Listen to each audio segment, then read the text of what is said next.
Hello, నేను doctor Shravan Kumar, consultant neurologist, Pragma హాస్పిటల్‌ది. Alzheimer's dementia, second కొంచెం ఫ్రాంటోటెంపోరల్ డిమెన్షియా అంటాం.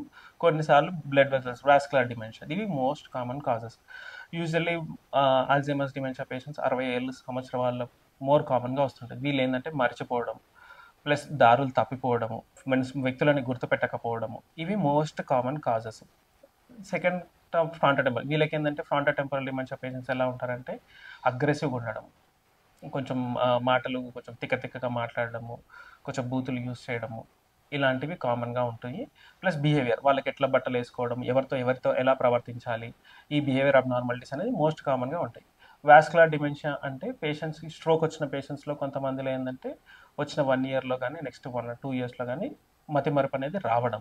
పోస్ట్ స్ట్రోక్ డిమెన్షియా అంటాం. లేదు, చిన్న చిన్న వెసల్స్ బ్లాక్ అవుతాయి. దీన్ని స్మాల్ వెసల్ వల్ల వచ్చిన మతిమరుపు అంటాం. దాంట్లో కూడా ఏందంటే పేషెంట్స్ మర్చిపోవడము, వస్తువులు అవి మర్చిపోవడం అనేది జరుగుతుంది.